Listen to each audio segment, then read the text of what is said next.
Hey, good morning, good afternoon, good evening, whatever time you're watching in. Well, this is Aditya, and you are watching the Techno Drift. Before starting, let me tell you, we love making long term review videos.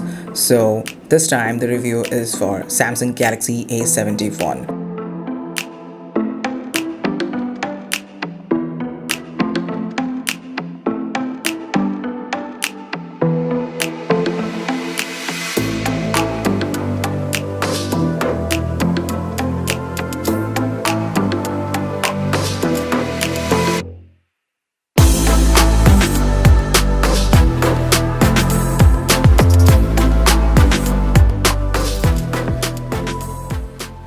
Hey, I hope you've enjoyed the intro, and without wasting any further ado, let's start with the design and build of this device.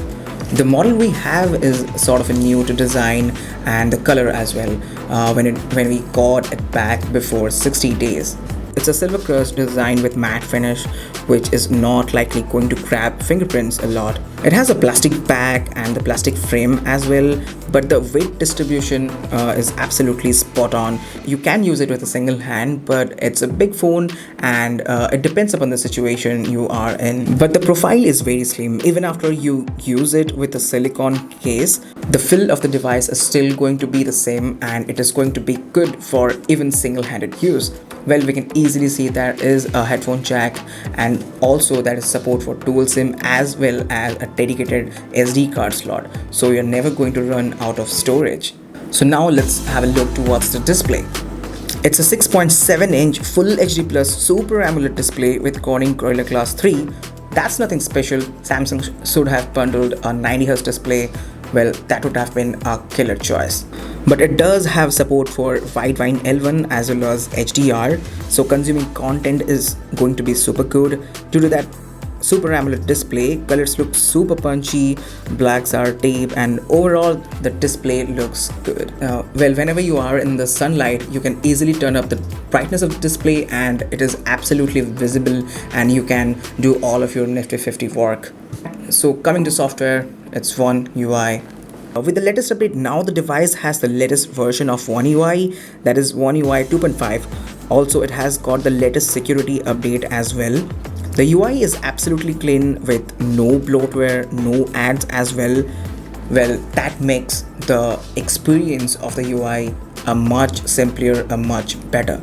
So now let's talk about the cameras. Over here you have got a quad camera array. The main camera is 64 megapixel f1.8, a 12 megapixel ultra wide with f2.2, a 5 megapixel depth camera with f2.4, and a 5 megapixel macro camera with f2.4 aperture. So let's directly jump into some of the photos that we took.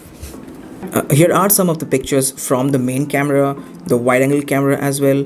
The pictures are very much detailed and the colors are punchier, and the dynamic range also seems to be very good, as you can see. Coming to macro cameras and the depth cameras, well, we took some pictures this time. So here are some photos. You can see it does look pretty and the details are also retained. Coming to low light, the 64 megapixel as well as the wide angle camera also does take some pretty good shots as well. Like you can see, the exposure compensation is pretty good and there is some amount of detail, so that makes this camera pretty good. Coming to the video part, and that's my favorite. I feel the colors are a bit over processed, but that does look pleasing to the eye, and details are also retained and exposure has been maintained very well. On the front of the device, it does come with a 32 megapixel f2.2 aperture camera. Well, here are some selfies, and let's have a look at the footage from the front camera as well.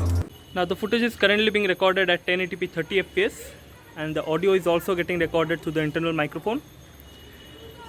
Now I am walking and you can get an idea of the video stabilization. We are shooting this in the afternoon, and you can get an idea of the color correction and exposure compensation.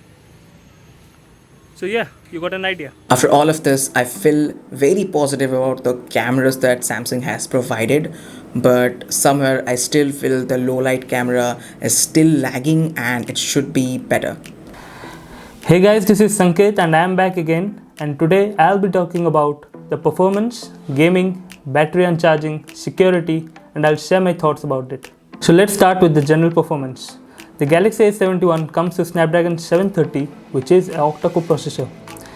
Now I feel Samsung has focused more on the display and design part rather than on the performance part by giving this processor at this price range. Now don't get me wrong, Snapdragon 730 is a decent performance chipset, but come on, it's 2020 and we get these chipsets in phones under 20k. But thanks to Samsung that they have gone with at least Snapdragon processors and not with Exynos processors. Well, overall day-to-day performance like app switching, multitasking will not create any issues thanks to its 8GB RAM. And RAM management is also one of the best in One UI as it retains almost 8 to 10 apps in the background. If someone is interested in numbers, then here are the benchmark results. You get a score of 517 in single core and 1568 in multi-core performance. Coming to gaming, this is not at all a gaming monster, but yes, you can play light as well as heavy games in high graphics. We have tested some games like Asphalt 9 and Call of Duty Mobile, and with Asphalt 9, the game runs very smoothly in high graphics, and with the Call of Duty, we get frame rates up to 60 FPS in high graphics. The phone doesn't support very high graphics as Snapdragon 730 is a mid-range processor and it's not that powerful to render very high graphic intensive games. There are no heating issues as such, and with around 10 to 15 minutes of gameplay, the phone easily touched up to 41 degrees Celsius and there was a battery drop of around 9 to 10%, which is not a major concern. Have a look at the gameplay.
When it comes to security, the phone comes with an in-display fingerprint scanner and face unlock.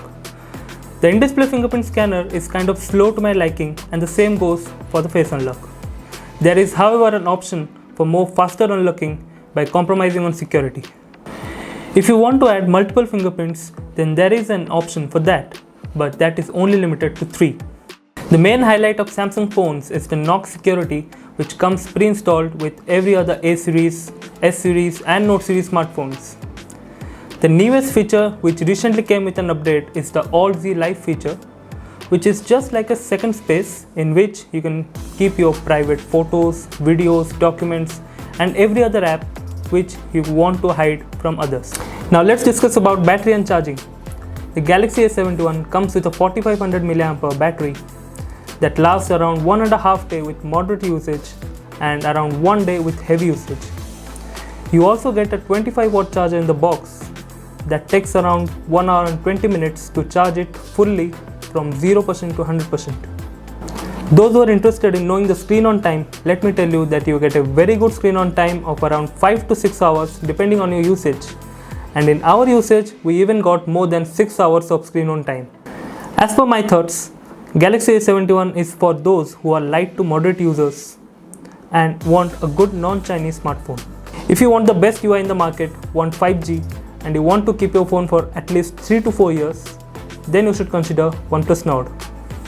If you are a hardcore gamer and a power user, then you should definitely check out other competitions like Realme X3 Super Zoom or Redmi K20 Pro.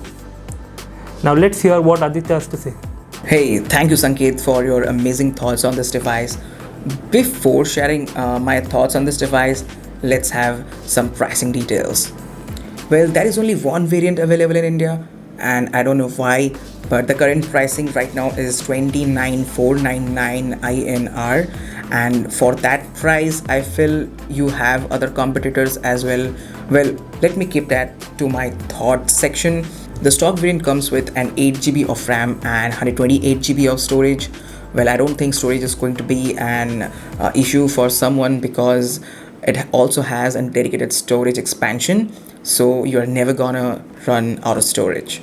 So it's finally time for my thoughts on this device, and at the price tag of 29,499, I would not say it's a very good performing device. Like, there are other competitors in the market such as the Redmi K20 Pro, the Realme X3, also the Oneplus Nord. They are pretty good performing device, but the thing is, if you want that brand name of Samsung and other cool features like the Super AMOLED display, the Alt Z Live, and the assurance of Knox security, I guess yes, you should go for the Samsung Galaxy A71 without any second thought. Finally, the review has came to a perfect end. If you are still watching the video, hit that like button, and you can always give us feedback, and we always consider your feedback. That's our foremost important thing, because right now it's our growing period, and it's like, I would say, it's humanity, and humanity learns from their mistake. So do let us know in the comment section what else thing that we need to improve in our video. We'll definitely improve in the next video as well. Well, you can do one more thing to support us. Hit that subscribe button and be a part of Technodrift family. Well, you can also hit us on our social media platforms. The links will be always available in the description. Well, thank you very much for watching this video, and I will see you in the next one.